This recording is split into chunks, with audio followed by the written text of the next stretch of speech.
Assalamualaikum warahmatullahi wabarakatuh. Hari ini kita lanjutkan tentang kerangka karya ilmiah. Jadi hari ini tidak banyak materinya, hanya tentang cara menulis kerangka ilmiah.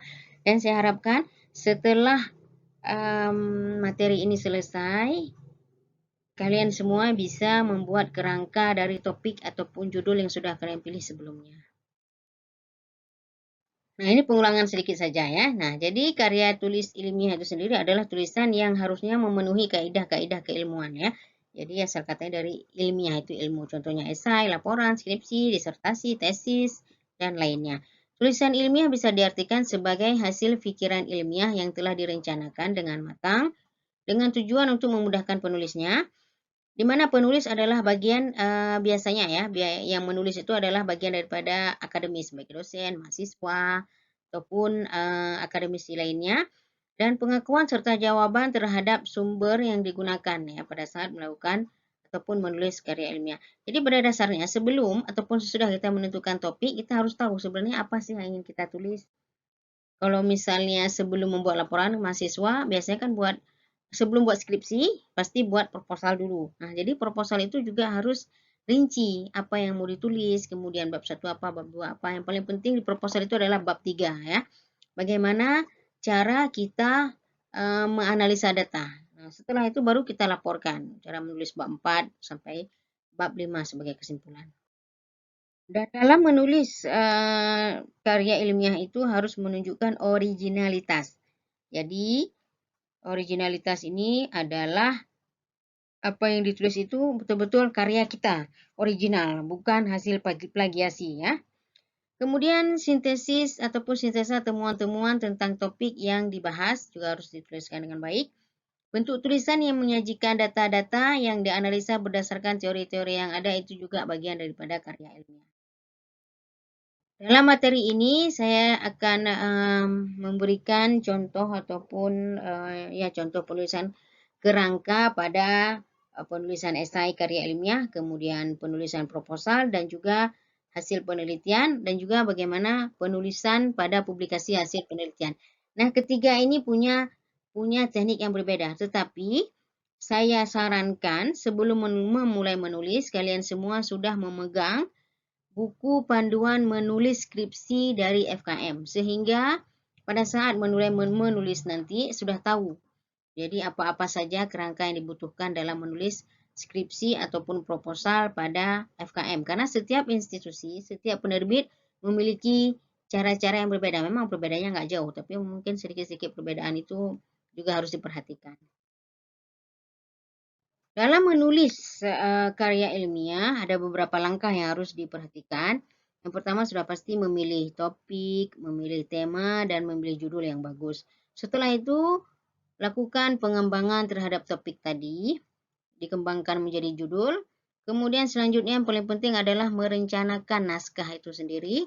Jadi membuat kerangka penulisan, contohnya pendahuluan, apa yang harus ditulis, sampai ke daftar pustaka. Kemudian perencanaan format tulisan, jadi tulisannya pakai format apa. Ingat ya, setiap penerbit punya format yang berbeda. Oleh karenanya saya sarankan sebelum mulai menulis proposal ataupun menulis skripsi, kalian semua sudah harus memegang teknik penulisan ataupun pedoman penulisan skripsi dari FKM. Kemudian perencanaan bahasa, jadi bahasa juga harus dikuasai, bahasa Indonesia yang baik dan yang benar. Kalau kita pakai bahasa Indonesia ya, tapi kalau misalnya suatu hari nanti ingin menulis dalam bahasa Inggris, berarti harus ada penguasaan bahasa Inggrisnya. Kemudian baru pengembangan paragraf. Dan terakhir baru dilakukan penulisan. Dalam menulis sebuah esai ya, kerangkanya yang pertama pendahuluan. Nah, di mana-mana pendahuluan itu dia bentuknya seperti piramida terbalik. Nah, jadi piramida terbalik itu maksudnya diawali dengan hal yang bersifat umum semuanya, kemudian baru ujungnya kan runcing ke bawah. Nah, yang runcing ke bawah itu diumpamakan sebagai topik yang sudah kita pilih, kemudian kita jelaskan dengan detail lagi. Jadi, awali dengan hal-hal yang umum, kemudian baru yang dikhususkan. Ya, paragraf awal pada pendahuluan itu berisi tentang deskripsi masalah, kemudian data awal yang mendukung masalah tadi, kemudian hal-hal ataupun akar timbulnya masalah, baru alasan memilih topik tersebut ya. Ingat ini esai. Esai itu semacam makalah yang ditulis. Kalau begini kerangka-kerangkanya. Nah, kemudian pada bagian paragraf isi yaitu berisi tentang topik yang dipilih dan setiap paragraf itu perlu diingat ya. Poin 2 dan poin 3 ini tolong diingat. Setiap paragraf hanya ada satu pokok pikiran. Jadi masalah apa itu pokok pikiran, kemudian bentuk-bentuk pokok pikiran akan ada bahasan khusus nanti di bab kebahasaan. Kemudian satu paragraf itu minimal 2 kalimat, itu baru disebut paragraf. Kalau satu kalimat ataupun satu titik itu tidak dianggap sebagai paragraf. Jadi walaupun kita tulis satu halaman penuh, tapi cuma ada koma, titik koma, yang tidak ada titiknya, itu dianggap tetap satu kalimat, bukan paragraf. Jadi ini hati-hati. Kemudian pada paragraf akhir menyebutkan ide pokok dan lalu meringkas. Nah, jadi kalau tulis esai itu kan beda dengan nulis proposal ataupun deskripsi. Jadi hanya berisi 2 atau 3 halaman, hanya ada tulisan saja tanpa ada bab-babnya. Jadi ini dia, itu esai. Nah, kalau misalnya menulis proposal penelitian, kerangka-kerangka yang diperlukan, yang pertama, bab 1. Nah, bab 1 itu isinya tentang latar belakang penelitian, rumusan masalah, lalu tujuan penelitian, manfaat penelitian dan keaslian penelitian. Jadi bab 1 itu tentang pendahuluannya. Nah, bab 2 yaitu berhubungan dengan kepustakaan ya. Jadi tinjauan pustaka. Pada bab 2 ini harus ada adalah yang pertama landasan teori. Jadi landasan teori berisi tentang teori-teori yang berhubungan dengan penelitian kita dan kerangka-kerangka teori. Nah, teori ini tidak mesti hanya ada dari buku ya, tapi bisa juga berdasarkan penelitian sebelumnya. Nah, jadi kalau misalnya penelitian kita itu tidak ada dasar, tidak ada pijakannya, tidak ada masalahnya, istilahnya pijakan masalahnya itu apa, sehingga kita memilih judul itu tersebut, biasanya penelitian itu bisa dianggap agak sedikit lemah dan sukar kita lakukan, ataupun kalau memang itu penelitian terbaru, pastilah ada dasar-dasar teori tertentu yang menyebabkan kita ingin melakukan penelitian tersebut. Jadi tidak masalah memulai penelitian yang belum dilakukan oleh orang lain, tapi kita punya dasarnya dan logis ya. Kemudian setelah dapat teori, kita juga membuat kerangka teori. Jadi kerangka teori itu semacam teori dari ini, teori daripada itu, sehingga masalah ini kita ingin uji, misalnya ingin kita coba, topik ini ingin kita teliti. Kemudian yang kedua yang harus ada dalam tujuan pustaka itu adalah kerangka konsep penelitian dan hipotesa penelitian ya. Oh iya, ada satu hal yang perlu saya ingatkan ya, dalam hipotesa ada penelitian yang tidak perlu hipotesa, ada penelitian yang perlu hipotesa ya. Jadi kalau misalnya hipotesa ataupun hipotesis pada penelitian kuantitatif itu diperlukan hipotesisnya. Sedangkan pada penelitian yang sifatnya kualitatif yang apalagi yang berhubungan dengan eksplorasi itu hipotesis itu boleh untuk ditiadakan ya, karena biasanya kalau misalnya bersifat dengan eksploratif, apa yang dapat di lapangan. Jadi kita tidak bisa mendeteksi sebelumnya apa yang akan terjadi di lapangan ataupun apa yang akan terjadi di masyarakat, apa yang akan terjadi di sebuah desa dan sebagainya. Itu tidak bisa kita tentukan secara hipotesis. Nah, bab 3 berbicara tentang metodologi penelitian yang harus kita punya. Yang pertama desain penelitian. Jadi kalau misalnya udah mengambil metodologi penelitian kuantitatif semester lalu, seingat saya sudah bahas tentang beberapa desain penelitian ya. Itu wajib dicantumkan di metodologi penelitian.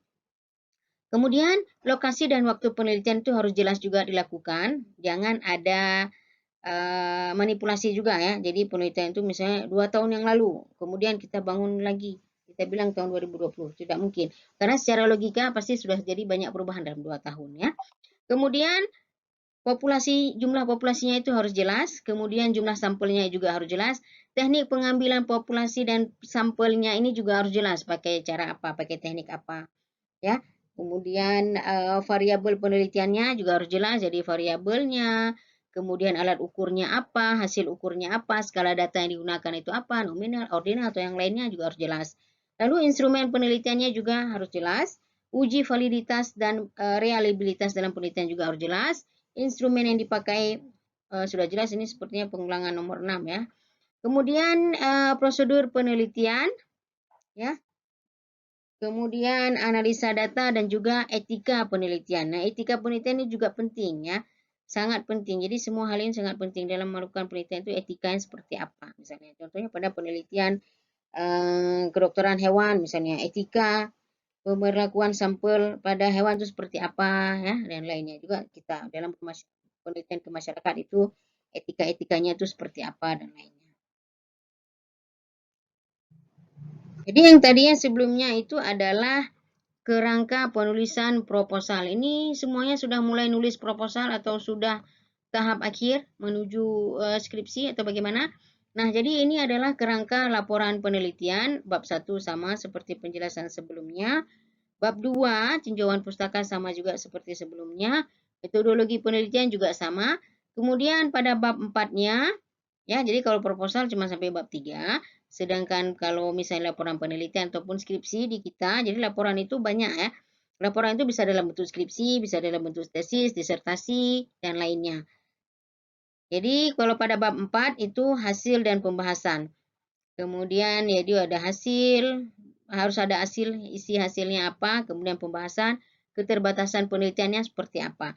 Nah, jadi ada beberapa format yang menggabungkan hasil dan pembahasan. Itulah makanya saya ingin semua kita itu punya buku panduan penulisan skripsi dari FKM karena kita akan lulus dari FKM. Jadi kita harus ikut peraturan yang ada di FKM. Bisa jadi hasil dan pembahasan digabungkan ataupun dipisahkan seperti ini. Nah, kemudian masalah keterbatasan penelitian juga harus dicek apakah ada kita tulis atau tidak. Tapi ini diperlukan. Karena biasanya di lapangan itu kita tidak bisa melihat apa yang terjadi. Jadi kita tidak bisa memprediksi apa yang terjadi di lapangan. Misalnya kita inginkan di desa A sampelnya anak usia 5 sampai 10 tahun. Ternyata pada saat kita ke sana tidak ada. Ataupun proposal ini kita buat tahun 2007 kemudian kita lakukan di tahun 2009 pasti anak yang umur 5 tahun tadi yang kita lakukan studi pendahuluan mungkin sebelumnya udah umurnya 7 tahun akhirnya kan tidak bisa dipenuhi sampelnya jadi keterbatasan penelitian itu memang bagusnya ditulis kemudian pada bab 5 kita bahas tentang kesimpulan jadi kesimpulan dan saran kesimpulan itu bisa kesimpulan kepada peneliti selanjutnya ataupun maksud saya saran itu bisa diberikan kepada peneliti selanjutnya misalnya ataupun kepada instansi ataupun kepada lokasi penelitian misalnya dan sebagainya. Kemudian kalau untuk menulis publikasi penelitian, kerangka-kerangkanya yang pertama harus ada abstrak. Nah, abstrak ini tapi seingat saya di skripsi kita juga ada abstrak ya. Jadi skripsi kita juga ada abstrak. Abstraknya kalau nggak salah malah harus ada bahasa Indonesia, ada bahasa Inggris. Makanya tolong dicek lagi di buku panduan. Jadi ikuti buku panduan FKM. Nah, jadi kalau publikasi penelitian itu sudah pasti wajib harus ada abstrak juga. Nah, abstrak ini cara menulisnya apabila kita membaca abstrak itu seolah-olah kita sudah tahu isi daripada semua penelitian tersebut. Yang paling pertama sekali dibaca oleh orang itu adalah abstrak. Apabila abstrak itu sudah mengcover semua isi penelitian dan menarik perhatian pembaca, barulah dibaca sampai ke bab kelimanya. Kemudian introduction itu pendahuluan sama seperti penjelasan sebelumnya, piramida terbalik ya. Kemudian material and methods ataupun cara kerja lah ya. Kalau misalnya kita bahas cara kerja, metode kerja dan lainnya itu berisi tentang lokasi, kemudian teknik cara kerja, kemudian teknik pengambilan data dan lainnya ya. Selanjutnya ada result and discussion. Jadi result itu hasil, discussion itu pembahasan. Nah, jadi ini juga perlu diketahui, juga harus dicek apakah dia dalam mempublikasikan penerbit itu pakai hasil dan pembahasan ataupun hasil dan pembahasan itu dibahas. Dibahasnya itu berbeda babnya misalnya ataupun runutannya itu berbeda. Misalnya hasilnya dulu, udah kita jelaskan hasil semua baru selanjutnya pembahasan kita bahas hasil tadi. Karena ada beberapa juga yang menggabungkan hasil dan pembahasan. Jadi begitu kita tulis tentang hasil langsung dibahas di bawahnya. Jadi itu juga harus diperhatikan. Kemudian yang terakhir adalah conclusion ataupun kesimpulan ya. Ini juga sangatlah penting dalam menulis kesimpulan dan sebagainya. Baik, untuk kerangka penulisan karya ilmiah saya akhiri sampai di sini saja dan tugas mahasiswa sekarang adalah untuk menyusun kerangka latar belakang dulu lah kok enggak ya. Ataupun di bab 1 dulu. Jadi tulis bab 1 dulu, kerangka-kerangka yang ditulis itu apa, sesuai dengan topik yang sudah dipilih ya. Saya akhiri. Assalamualaikum warahmatullahi wabarakatuh.